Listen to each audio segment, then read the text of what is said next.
Whoa! That was weird. I started talking about Loop and I got kicked out. Interesting. Now, Loop is a very interesting subject. He is somebody that was a fan. Somebody that, once I saw the passion there, I reached out to. Now, a lot of his methods I don't agree with, but this is somebody that broke into the business, going live, seeing people like the Mad T, the Bong Daddy, and other various superstars just shoot on other people, and they tried to shoot on him, and I saw him hold his own. Even in the locker room, when somebody went for a brand, he stood up. Unfortunately, he did have some interesting ways.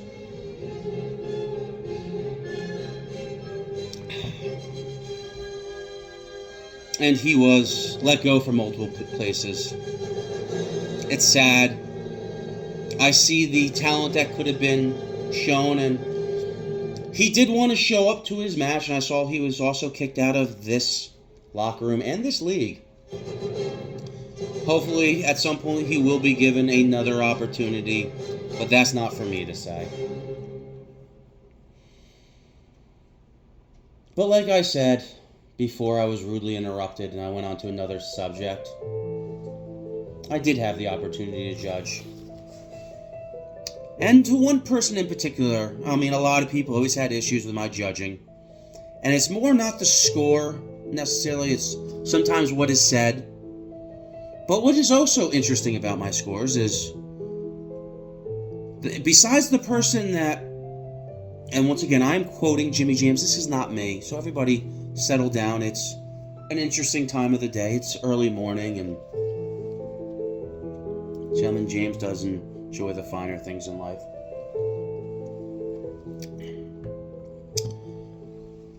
Nobody ever said that James, Jimmy, Jay Willikers, whatever he may go by, was biased in judging.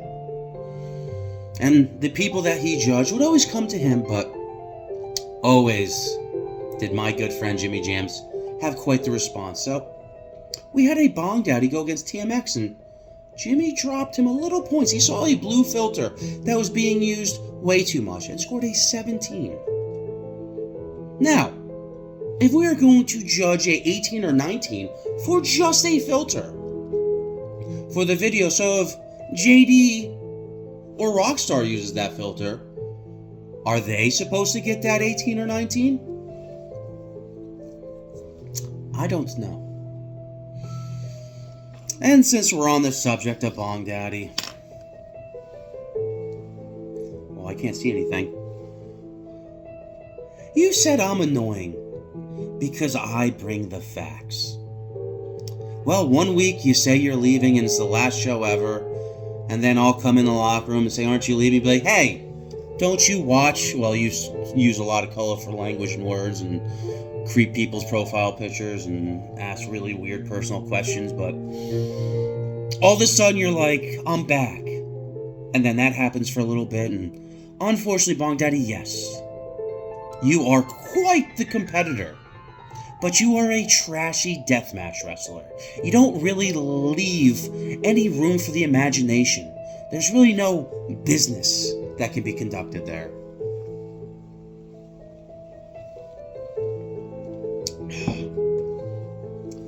I think before we continue, I should have a little bit more of my vintage dry red blend. That kind of sucks. That kind of really sucks.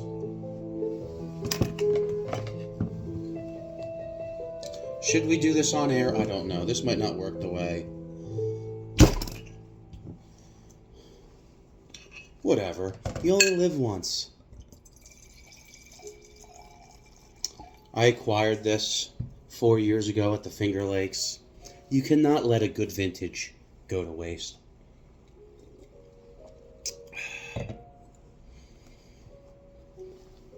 And so does the story of Bong Daddy continues, or does it not? I hear he shut down another place that he's like was going to take off in the following years. And where, oh where, was my Shady versus Bong Daddy match. Example and Exhibit A. Is Bong Daddy retired?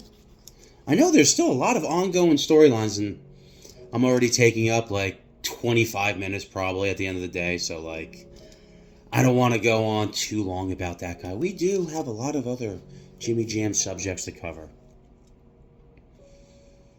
Now we're going to get into the real meats and potatoes of why I was brought in here. This business of e-fetting, why do we hold people in the business, the indie wrestlers, in such high regard? When I watch an indie broadcast, I never see like them taking their phone or some kind of recording device and cutting a promo. It's almost like apples to oranges. Yet here, we got to put them in a pedestal. I mean, we're really not in the pro wrestling game. We're kind of in the verbal faux pas, the trash talking game, and a lot of politicking. But definitely not trading wrist locks and hammer locks and doing slams and DDTs. So we really need to stop with this, oh, he wrestles. And for the people that do wrestle, why do we never see any of their matches?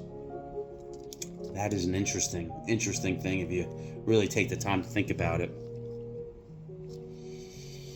Now, Jimmy Jams does want to embellish and name drop one current pro wrestler, or I don't know if he's current, but he did do his time in the wrestling business, a Mr. Darko. He was one that says he does not judge emotionally, and Jimmy Jams took that as a challenge. And then less than 1 week later, Jimmy dropped a promo, and Darko said he's not judging that. Highly pissed off and emotional. I'm just here calling the action, folks. Now, speaking of people calling the action, or just really giving their opinion, how is there so many pedos in this business? What makes all you guys the detectives that find this out? Are you guys going on Google and finding this information? Are you doing your own Chris Hansen, a little bait and switch and catching them?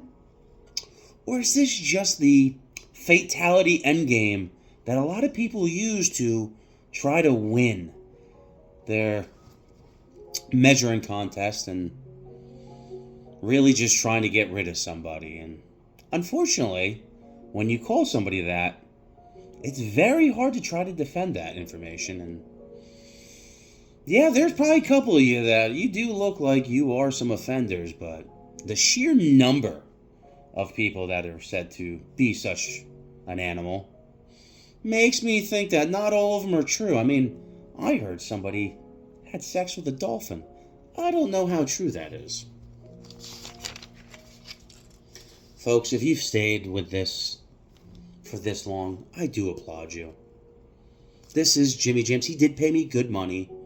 He only gets so much on his allowance, but he did ask me to do this. Now, I will probably go over his notes one more time and really try to fine-tune this and maybe post it on my own account. I'm going to have to give it probably JD. Let's get his numbers up a little bit. He is somebody that at least does show a lot of effort. He is an eager beaver, and we should use people like that. And not use, but use their talents. Squeeze the juice out of the people that are motivated to do certain roles in this business. I don't get where, though, a lot of people just say, hey man, this is just wrestling. We're all in character here. You got to understand the difference. What a great magic trick that some of you individuals use, and you'll lightning bolt right down in front of somebody. It's just a game, don't get angry. Yet those people that say that usually have a history of getting angry themselves.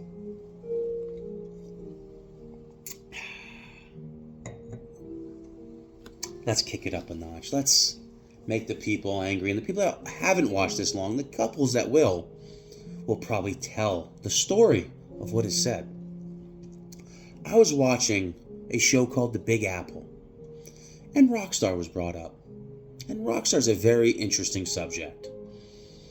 But on this day, they were talking about him sending a DM of his wife's goody goods. But why is he villainized when the person that asked him to do it was not even mentioned at all?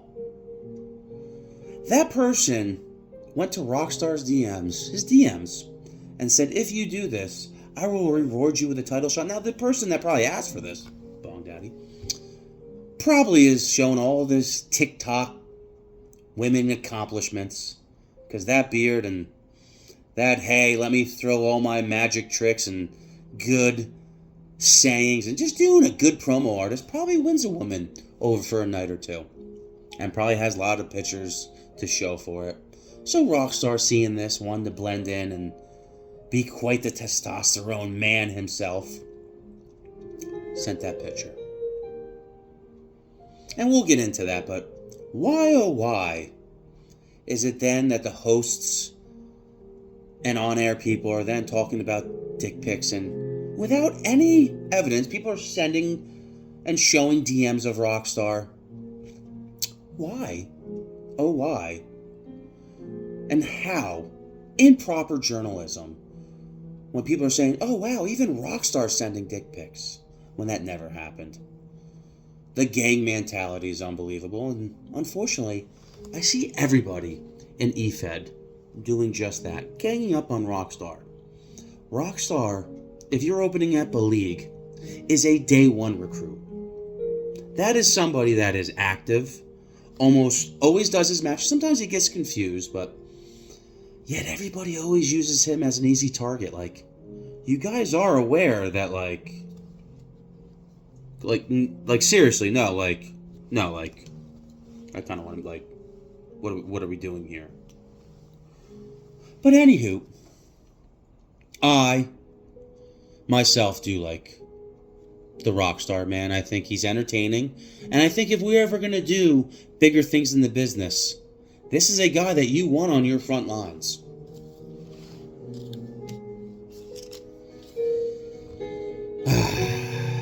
This has been a long one, folks.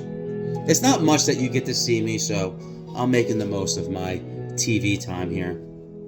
The collective DM leak. What an interesting subject that was. Jimmy Jams wakes up one morning and he tells me how the chats are going nuts. Everyone's accusing our good friend JD himself of doing it, and I know JD was sleeping. That guy stays up for like 33 hours straight and then finally has the slumber to end all slumbers.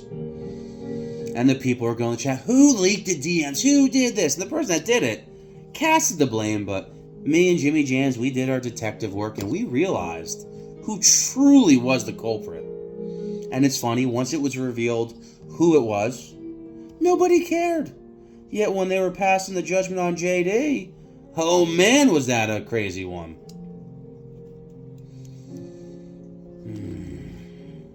Still can't believe you guys do this stuff to Rockstar, and like, what are you doing? You guys are supposed to show that, like, you're promo artists. Like, go for somebody that, Justin Barr, I'm going to keep it light for you. You and Jimmy Jams did have a little bit of a history, but we just had a laugh at you calling Doomsayer good old Doomy on air. Like, the aura points just dropped like 25 points when I saw that.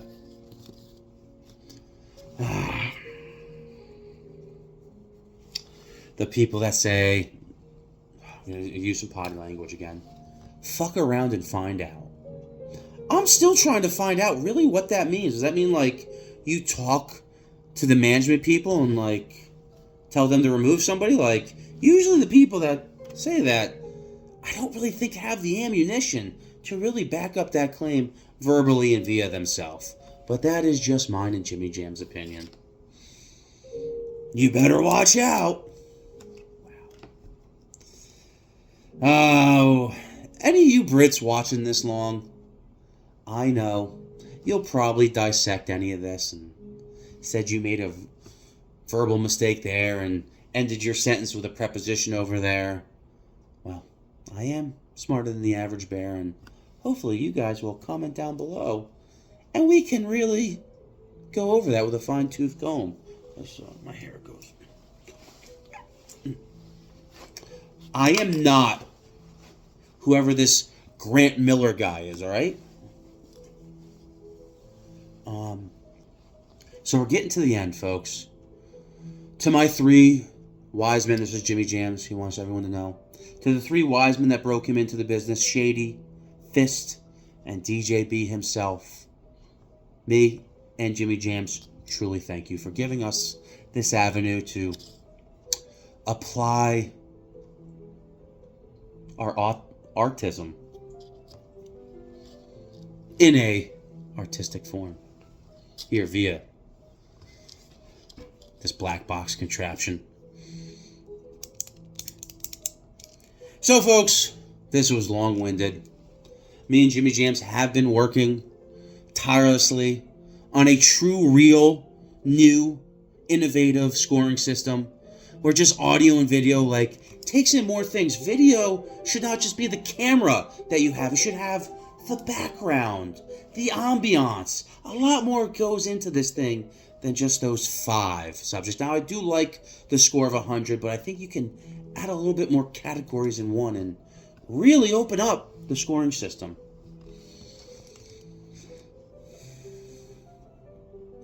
Now, me and Jimmy Jams did have some innovative ideas that some did come to fruition, like the Redemption Royal Rumble was a huge hit. And I was working on the biggest match in EFED history. A 4-team faction Hell in a Cell Armageddon match where if somebody turned, all their points would go to the team they joined. And I had it timed at the right opportunity, and there was a lot of people jumping ship. And imagine if we put that on some elite match. So folks, I don't know what's next in 2025. I've just talked your ear off for the better part of 20 minutes, and hopefully my main man JD can find a way to throw this all together. Like I said, I'll go over Jimmy Jams' notes. That man is crazy.